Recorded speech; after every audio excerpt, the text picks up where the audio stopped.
ভরাট হচ্ছে এলাকায়, আলিপুরদুয়ারে পুকুর ভরাট হচ্ছে। এই যে ভরাট হচ্ছে, এলাকার একটা জলাশয়ে যে শেষ হয়ে যাচ্ছে, সেটা যেমন মাথা ব্যথার কারণ, এলাকার মানুষের আরো একটা মাথা ব্যথার কারণ হচ্ছে দিনের পর দিন লরি ঢুকছে, মাটি পড়ছে, ভরাট হচ্ছে, কাজ হচ্ছে, মানে ধুলো ধুলো বালিতে একেবারে মানে সে বিচ্ছিরি ব্যাপার একটা। তো এলাকার মানুষের কি অভিযোগ সেটা একবার শোনা দরকার, তারপর আমরা রাজকুমারের সঙ্গে কথা বলবো। কি অভিযোগ উঠছে একবার শুনে নেওয়া যাক। আমি যতদূর জানি পঞ্চায়েত এলাকায় বা যে কোনো এলাকায় জলাশয় ভরা আইনত দণ্ডনীয়। তো এখানে যখন আমি দেখলাম পুকুর ভরাট হচ্ছে, আমি এসে ওনাদেরকে বললাম কি এটা ঠিক পুকুর না, মাটি তুলতে তুলতে পুকুর হয়ে গেছে। তো আমি অতটুকুই বলে, কিন্তু এই পুকুরটা ভরাটটা মনে হয় ঠিক না। আমরা চাচ্ছি এই পুকুর ভরাট বন্ধ হোক, কেন এলাকায় কোনো বিপদ হলে, আগুন টাগুন লাগলে একটা জলাশয় তো দরকার। রাজকুমার, এই এলাকার মানুষ সচেতন, তারা জানেন যে কাজটা হচ্ছে সেটা বেআইনি, কিন্তু সচেতন হয়ে লাভটা কি? তারা যে উপর মহলে অভিযোগ যে করছেন, সেই অভিযোগে কতটা গুরুত্ব দেওয়া হচ্ছে?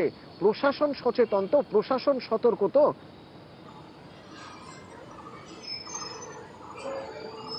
অয়নদা, এখানেই কিন্তু প্রশ্ন উঠছে যে কতটা সচেতন প্রশাসন। তার কারণ স্থানীয় মানুষেরা যেখানে ঘর থেকে বেরিয়ে এসছেন, তারা কিন্তু প্রকাশ্যে বলতে শুরু করেছেন যে এটা বেআইনি কাজ, একটি এলাকার জলাশয়, কোনোভাবেই সেটা বুঝিয়ে ফেলা যায় না।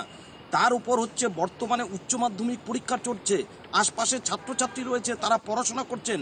অথচ কি বিচ্ছিরি ব্যাপার, একেবারে সকাল থেকে ঘর ঘর ঘর ঘর করে ট্রাক্টর ঢুকছে, মাটি ফেলছে, ধুলো উঠছে, বালি উঠছে, একটা অস্বাস্থ্যকর পরিবেশ তৈরি হয়েছে। মানুষেরা কিন্তু এর প্রতিবাদে সরব হয়েছেন, কিন্তু প্রশাসন কোথায়? কোথায় আইনের শাসন? কিভাবে ট্রাক্টরগুলো একেবারে এই রকম এলাকায় ঢুকে পড়ছে? কংক্রিটের জঙ্গল এমনিতেই তো রয়েছে, আরও কংক্রিটের জঙ্গল তৈরি হচ্ছে।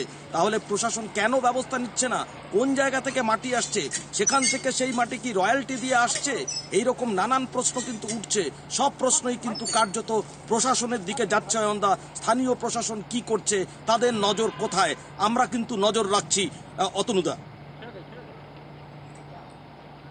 যা তোমার নজরে রয়েছে রাজকুমার, তা প্রশাসনের নজরে কিন্তু নেই, কারণ তারা বলছেন তাদের জানাই নেই, তারা খোঁজ নিয়ে দেখবেন। আমার বুথে এই নিয়ে 3টা পুকুর ভরাট হলো। আমার তো ব্যাপারটা জানা নাই। ঠিক আছে, আমি অফিসে গিয়ে দেখতেছি। হ্যাঁ, চন্দ্রকোনায়